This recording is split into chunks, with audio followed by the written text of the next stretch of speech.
Episode की शुरुआत high जबरदस्त टेंशन के साथ होती है। मिलिट्री और स्कूबी गैंग दोनों को ये एहसास हो चुका होता है कि अब सब कुछ या तो खत्म होगा या बाक जाएगा। वेक्ना के खिलाफ ये आखिरी जंग है। मिलिट्री के अंदर ही अंदर एक बड़ी दरार पैड़ चुकी होती है। उनका एक ग्रुप ये मानता है कि असल प्रॉब्लम 11 है और डॉक्टर के यूज प्रोटेक्ट करके सब कुछ स्लो कर रही है। उनका सोचना होता है कि अगर 11 को काबू में कर लिया जाए तो वेक्ना का इशू अपने आप खत्म हो जाएगा। इसी सोच के साथ वो बिना किसी कोऑर्डिनेशन के अपना खुद का मिशन शुरू कर देते हैं। हॉपर, 11, काली और मरी एक ट्रक में अपसाइड डाउन के लैब की तरफ बढ़ते हैं। इस सफर के दौरान हॉपर और 11 का रिश्ता एक नए लेवल पार पहुंच चुका होता है। हॉपर पहली बार खुद मानता है कि इस बार मुझे तुम पर भरोसा करना होगा, चाहे मुझे डर ही क्यों ना लग रहा हो। हॉपर 11 को टैंक यूज करने देता है, वही टैंक जिसके जरिए 11 अपना दिमाग अपसाइड डाउन से कनेक्ट करती है। ये सिर्फ एक प्लान नहीं बल्कि ट्रस्ट का सिंबल होता है। दूसरी तरफ मिस्टर क्लार्क और एरिका लुकआउट पार होते हैं। उनका काम होता है हर मूवमेंट पार नजर रखना। जल्दी ही वो डॉक्टर के और मिलिट्री कॉन्वॉय को स्पॉट कर लेते हैं और सबको वार्न कर देते हैं। स्कूबी गैंग का बाकी हिस्सा रेडियो टावर की तरफ बढ़ता है, क्योंकि ये टावर वेक्ना और माइंड फ्लेयर के कंट्रोल को कमजोर करने के लिए जरूरी होता है। सिर्फ मैक्स और विकी रियल वर्ल्ड में रुकती है, क्योंकि मैक्स का रोल फिजिकल से ज्यादा मेंटल होता है। रेडियो टावर पार चढ़ते वक्त माइक और विल के बीच एक गहरा इमोशनल सीन होता है। माइक फाइनली एक्सेप्ट करता है कि वो विल के दर्द को समझ नहीं पाया। उसकी खामोशी भी विल के लिए तकलीफ बन गई और उसे डर था कि कहीं वो विल को खो ना दे। विल ज्यादा कुछ नहीं कहता, बस इतना मानता है कि समझना ही काफी होता है। ये सीन दिखता है कि जैन सिर्फ मॉन्स्टर्स के साथ नहीं अपने जज्बातों के साथ भी होती है।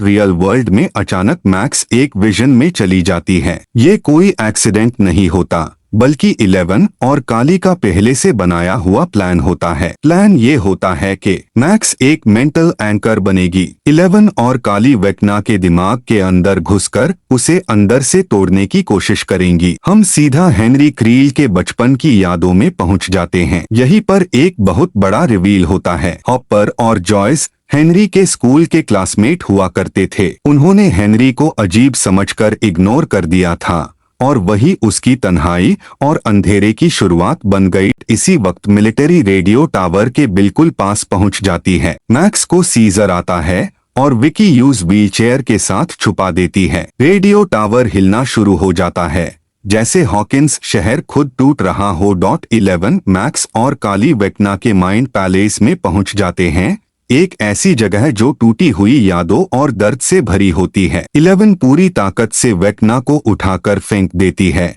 लेकिन वेक्ना अभी भी खतरनाक होता है। रेडियो टावर पार स्टीव फिसल जाता है। एक पाल के लिए लगता है सब खत्म हो गया, लेकिन जॉनथन उसे बचा लेता है। अबिस कुछ देर के लिए रुक जाता है और बाकी गैंग पोर्टल के जरिए वेक्ना के केव तक पहुंच जाती है। प्लान ये होता है कि 11 वेक्ना को ये याद दिलाए कि तुम पैदाइशी मॉन्स्टर नहीं थे, तुम्हें मॉन्स्टर बनाया गया। काली अपनी इल्यूजन पावर्स से बाकी बच्चों को छुपा लेती है, जबकि 11 अकेली वेक्ना का सामना करती है। लेकिन वेक्ना पलटकर काली के जख्मों को हाई वेपन बना लेता है। वो हॉपर को उसकी मारी हुई बेटी की याद दिला देता है। हॉपर इमोशनल हो जाता है और गुस्से में टैंक को क्रैक कर देता है। कनेक्शन टूट जाता है और सब लोग अबिस से बाहर आ जाते हैं।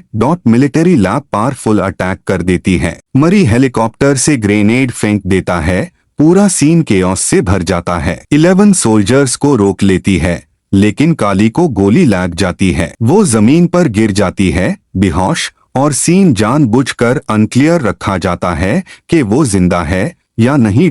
वेक्ना की यादों में एक मिस्ट्री बॉक्स खुलता है। इसमें एक ग्लोइंग रॉक होता है जो रिवील करता है कि वेक्ना पैदाइशी मॉन्स्टर नहीं था। माइंड फ्लेयर ने बचपन से उसे कंट्रोल किया। वेक्ना सिर्फ एक वेसल था, बिल्कुल विल की तरह। इसीलिए माइंड फ्लेयर नहीं चाहता था कि वेक्ना केव में जाए और सच याद करे। 11 अपनी नई जंपिंग पावर का उसे करके दोबारा अबिस के अंदर घुस जाती है। इस बार वो पहले से ज्यादा स्ट्रॉन्ग और फोकस्ड होती है। जैसे उसने अपना डर पूरी तरह पीछे छोड़ दिया हो। अचानक माइंड फ्लेयर अपनी असल जाइगेंटिक शक्ल में सामने आता है, इतना बड़ा कि पूरी केव छोटी लगने लगती है। यहीं पर एक और शॉकिंग सच सामने आता है, ये केव असल में माइंड फ्लेयर का दिल होती है। यानी अगर इस जगह को खत्म किया जाए तो माइंड फ्लेयर भी खत्म हो सकता है। नैन्सी अपनी गुण से माइंड फ्लेयर को डिस्ट्रैक्ट करती है। जोनाथन फ्लेम थ्रोअर से आग लगा देता है। आखिरकार फायर का उसे याद आ ही जाता है। विल, जो हमेशा से माइंड फ्लेयर से कनेक्टेड रहा है, बाहर से उसके कंट्रोल को तोड़ने में मदद करता है। 3 अलग अलग जगहों से एक ही दुश्मन पर अटैक होता है। आखिरकार माइंड फ्लेयर कमजोर पड़ने लगता है। वेक्ना बुरी तरह फंस जाता है और जॉयस खुद आगे बढ़कर वेक्ना का सर काट देती है।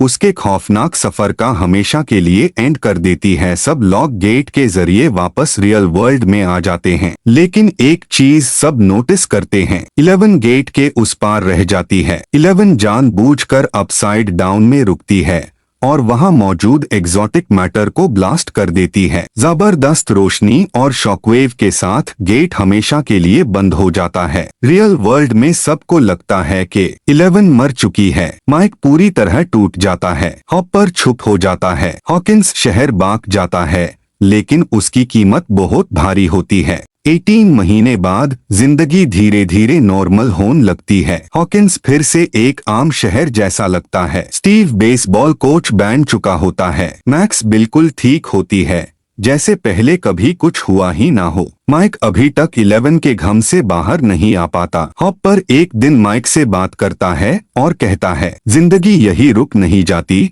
हमें आगे बढ़ना ही पड़ता है। इसी बीच जॉयस और हॉपर फाइनली शादी का फैसला कर लेते हैं। जैसे इतनी सारी जंगौन के बाद थोड़ी सी खुशी उनका हक हो। एपिसोड का लास्ट सीन सब कुछ पलट देता है। एक डीडी गेम के दौरान धीरे से रिवील होता है कि 11 असल में नहीं मारी। जो सैक्रिफाइस दिखाया गया था वो काली की एक प्रोजेक्शन थी, ताकि मिलिट्री को धोखा दिया जा सके। असल 11 दुनिया के किसी कोने में जिंदा है, आजाद, बिना किसी कंट्रोल के अपनी जिंदगी जीती हुई। कैमरा धीरे धीरे फेड होता है। एंड जानबूझकर एम्बिग्युअस छोड़ा जाता है ताकि सवाल जिंदा रहे, क्या 11 वापस आएगी या ये उसकी कहानी का आखिरी चैप्टर था।